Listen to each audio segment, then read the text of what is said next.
क्या आप विश्वविद्यालय कॉलेज की परीक्षा की तैयारी कर रहे हैं? क्या आप बोर्ड की परीक्षाओं की तैयारी कर रहे हैं? आपने एक चीज नोट करी होगी, जो आपके सीनियर्स हैं, कि कुछ विद्यार्थी बहुत कम पढ़ते हैं, उनके नंबर ज्यादा आते हैं।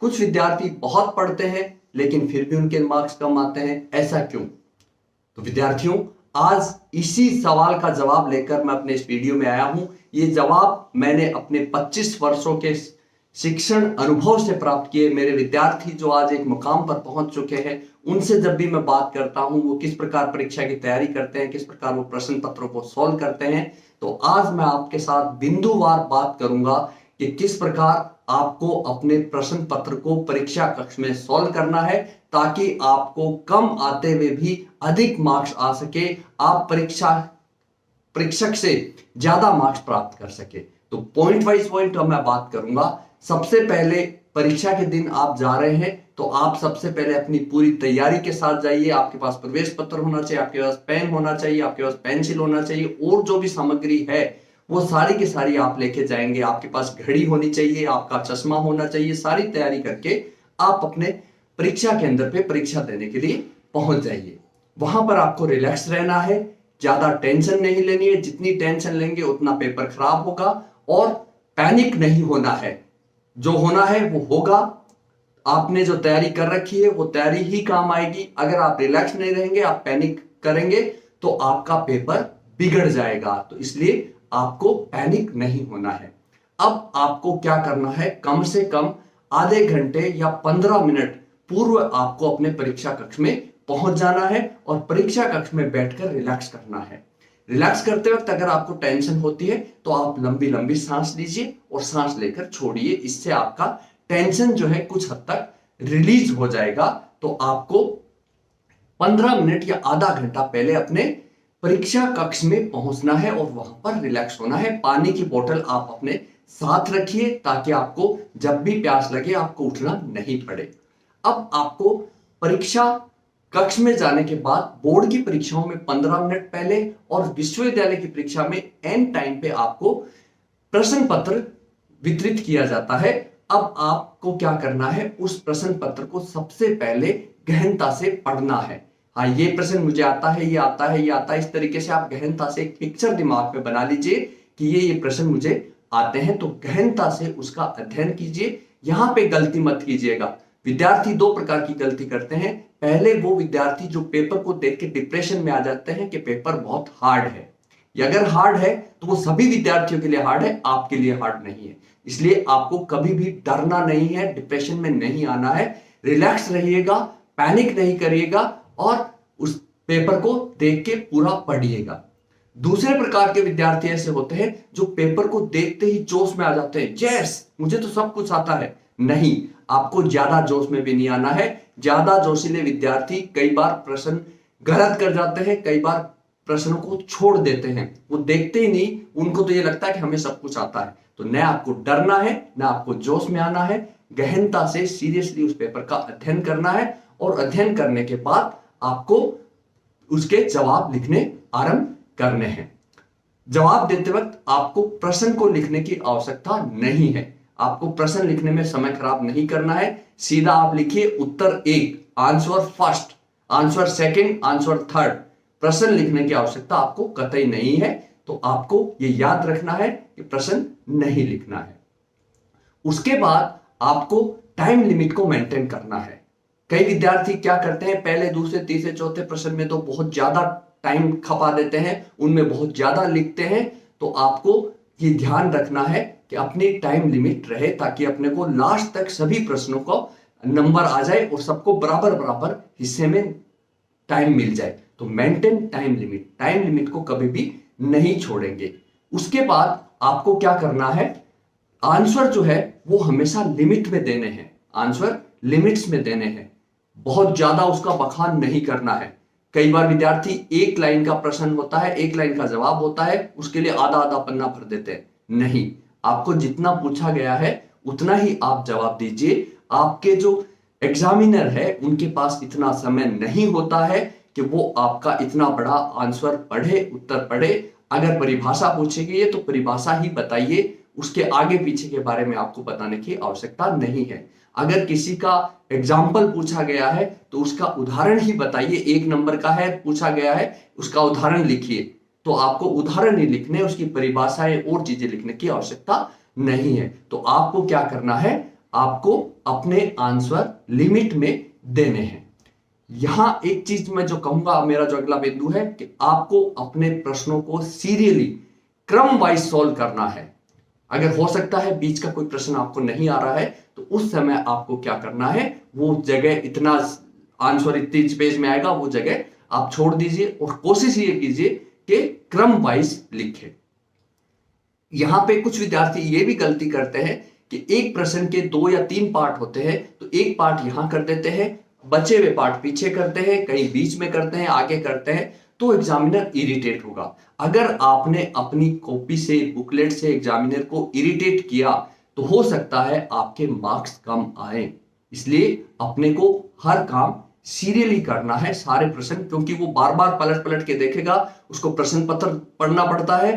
तो इसलिए आपको क्रमांक से फर्स्ट, सेकंड, थर्ड कोशिश ये कीजिए और ये भी कोशिश कीजिए कि एक प्रश्न के सभी पार्ट एक जगह ही सॉल्व हो जाए। ये गलती आप नहीं करेंगे।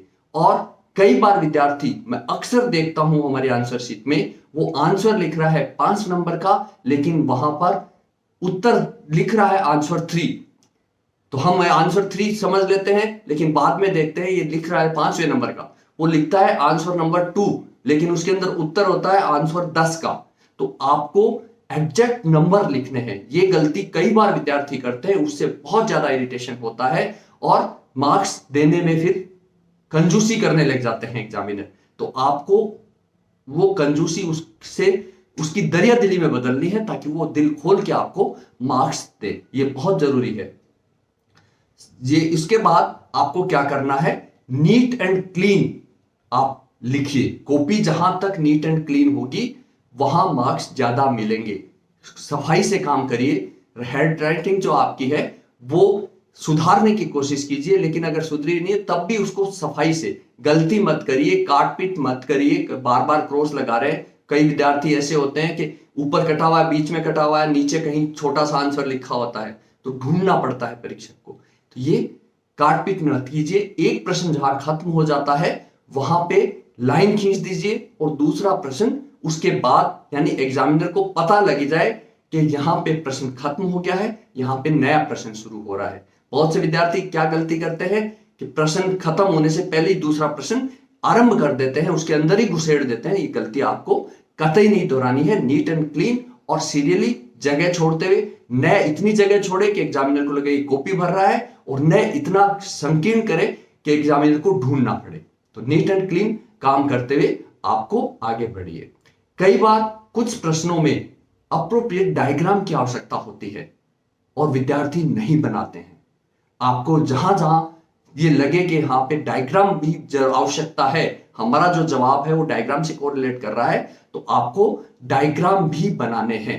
डायग्राम बनाकर उसका ढंग से नामकरण करते हुए पूरा लिखे। साइंस में तो बनेंगे ही बनेंगे, कुछ आर्ट्स में, एसएसटी में, ज्योग्राफी में, इनमें भी डायग्राम्स बनते हैं, तो आपको डायग्राम्स भी बनाने हैं। अपने आंसर देते वक्त जहां आपको हेडिंग लिखनी है, जहां आपको मेन पॉइंट लिखने हैं, आप मल्टी कलर्स के पेन यूज करिए अदर देन रेड। बहुत से ग्लिटर पेन आते हैं, अलग अलग कलर्स के आते हैं। लाल रंग को छोड़कर मल्टी कलर के पेन यूज करिए, हाइलाइटर यूज करिए। अपने आंसर देते वक्त जो है पॉइंट्स में लिखिए। आंसर बड़ा प्रश्न है, उसको पॉइंट्स में लिखिए, उसकी हेडिंग लिखिए, हेडिंग को अंडरलाइन कीजिए, और पॉइंट 1 2 3 4 5 या ABCDEFG जो भी लिखना चाहते हैं उन पॉइंट्स में उनका जवाब दीजिए। और हाईलाइट करना मत भूलिए। कई कॉपियां हमारे सामने जब हम चेक करते हैं इतनी खूबसूरत होती है कि उनको जी करता है कि हम नंबर दे, मार्क्स दे, और वैसे ही सारे आंसर सही होते हैं, लेकिन उनके आंसर इतने एक दूसरे में घुसे हुए होते हैं कि वो सही होते हुए भी पूरे मार्क्स नहीं प्राप्त कर पाते हैं। तो इसलिए मल्टी कलर के पेन यूज करते हुए उनके मार्क्स के अपने जवाब देते रहिए।